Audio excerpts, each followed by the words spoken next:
For the past 3 decades or so, China's economy has proved itself an incredibly successful experiment in central planning. You can argue about the methods, but the numbers speak for themselves.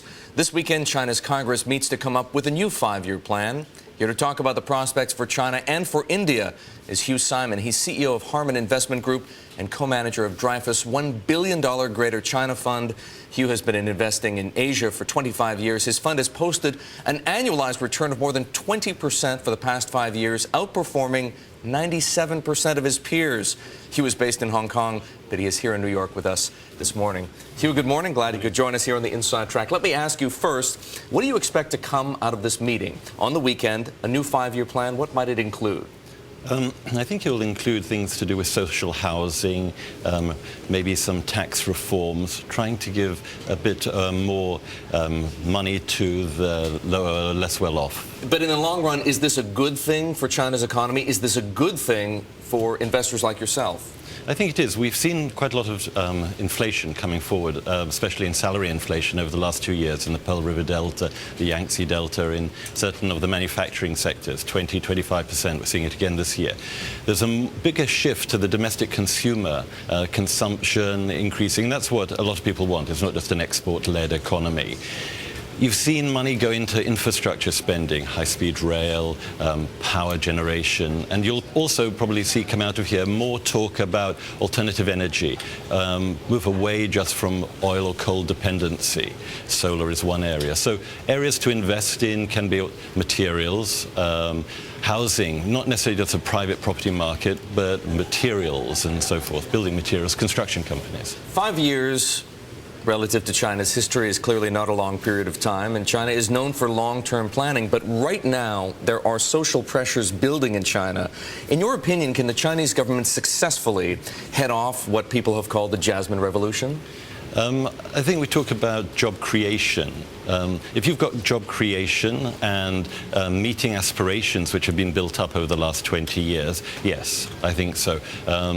When you've got a lot of students and people coming out into the workforce, you have to broaden your economy, not just in a manufacturing center.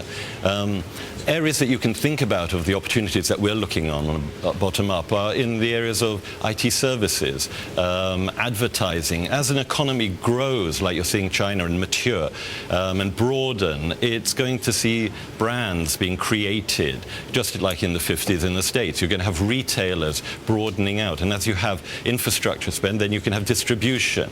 All these things are service industries which require jobs and people to do them. And therefore, yes, I do believe in the next 5 years, you can have growth at the current pace, maybe a bit slower because of the compounding effect. But if you get 7%, 8% growth and 3–4% inflation, the fact of nominal growth, it will take you in the next 10 years to an economy not far off where you are in the States because of the number of people. But how well is China ultimately going to be able to balance the question that so many people raise in the West versus an export-led economy versus a domestically driven economy? As you know, there are many critics, many skeptics who say that China isn't going to be able to do that without making some adjustment to its currency, effectively. Yes.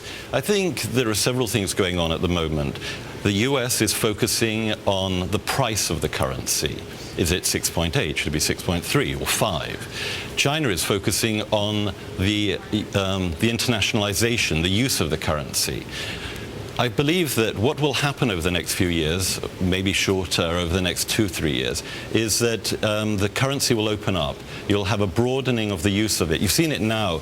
The amount of currency in Hong Kong used at the moment, there it went from 50 billion RMB in Hong Kong, so offshore RMB, to 300 billion in the last 6 months. So that money is being used outside China. When you can get the region buying goods and trading services in RMB rather than US dollar, it will mean that the control goes much more into the hands of the central bank in China rather than the Federal Reserve. Hugh, I'm so glad you could be here. So sorry that we didn't end up getting to India, but China is such a fascinating topic. We have to talk about India. No, next time. A good reason to have you back. Hugh, thanks so much.